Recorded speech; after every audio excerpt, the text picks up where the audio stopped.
Marc Marquez produced a stunning ride through the field to 6th place at the Grand Prix of the Americas. As the lights went out in Texas, Marquez's Repsol Honda displayed an alarm message on the dashboard.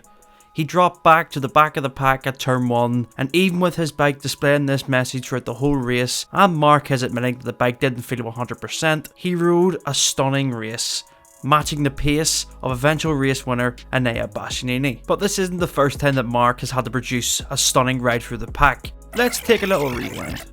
In many years to come, we'll all look back at the sublime rides from Marc, and the legends of them will undoubtedly grow bigger and bigger. The question is, why is he so good at coming through the field? I know, it's pretty obvious why. He is Marc Marquez, one of the greatest talents we've ever seen on a bike. But when he is put in these situations of having to fight his way through, it's like watching a video game. It's effortless. It makes other riders look completely normal when they aren't normal. The date is the 19th of July 2020. It's the Spanish Grand Prix. Marc is leading the race and pulls off one of his trademark front end saves in spectacular fashion. He drops back to 18th place and then produces one of the most stunning rides to get into 3rd place, which is a few laps to go. He could settle for 3rd place, but he senses 2nd place and wants it. We get to turn 3 and then Marc breaks his arm, and things haven't been the same since. He even admits in this interview at the start of 2022 that Jerez 2020 was the sweetest feeling he's ever had on a MotoGP bike. To choose one good memory is the feeling on Jerez race. It was amazing. Okay, we finished in the gravel, but was one of my best races and best performance of my career. I mean, after a mistake, going on the gravel, fighting for the 2nd position, I mean, my performance, the feeling on the bike was so sweet. Of course, then arrived the crash, but this can happen. Did he go over the limit that day? Yes. But when put in situations like this, the limit is always tipping towards being over it. In the past, he was able to go on this limit and see it through. Take a look at this, for example. Estoril 2010. He starts 17th place after crashing out on the setting lap. His bike gets repaired and he has to start from the back. He goes from 17th to 4th by the first corner, and then wins the race that pretty much secured him the 125 world title. Phillip Island 2011. He starts from the back after causing an incident in practice.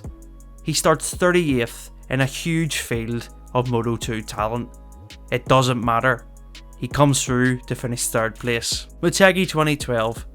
Marc forgets to put the bike in gear at the start of the race and drops back to 29th. Well, that didn't matter either, as he came through and won the race against eventual teammate Pol Espargaro. Valencia 2012. No doubt this is the greatest first lap in Grand Prix history. Again, Marc was a naughty boy in practice, so he had to start the final race of his Moto 2 career at the back in 33rd place. He made up 20 places in 3 corners and then went on to take the victory. Madness. But you ask yourself, how does he do it? Well, I think it comes down to a few key factors. The first one being trust. When faced with the challenge, there is no rider better at trusting their ability than Marc Marquez. In situations like this, we see the full showcase of talent he has to offer.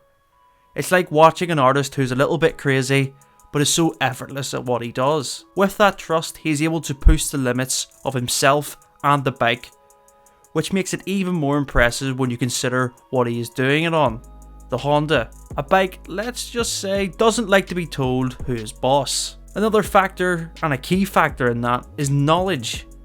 If you've seen any of the documentaries about Marc Marquez, you will know that him and his team work incredibly well together, and especially when defining little details. Crew chief Santi Hernandez has so much experience, as he has worked with Alex Crivier and was a Showa suspension engineer for Valentino Rossi in 2002 and 2003. 9 times out of 10, Marquez will know the limit of the bike, the tyre drop off. They've done all this from practice, so that knowledge before a race is key. Yes, other riders know this as well, but Marquez 9 times out of 10 is able to put it into play. So just like the race in Austin, Marquez was able to get on the pace straight away and was able to trust the knowledge that he had about the bike and the tyre life. Some other riders might be a caution, but not Marquez. Even with the bike that wasn't at 100%, he was able to pull out the magic again at Coda. And lastly, it simply comes down to bravery. Every rider is brave. They do incredible things, but when it comes down to it, there is a select few that are willing to be braver than others. And I just find it incredible with Marc that he's able to still put everything on the line even after the big injuries that he has suffered. Some people will say it's reckless, some will say it's genius. I think it's one of the many great qualities that Marc Marquez, the rider, has, and it is always box office when he is put in situations like this. And as they say, there is no great genius without some touch of madness. Make sure to like this video if you enjoyed it, and hit that subscribe button for more MotoGP content.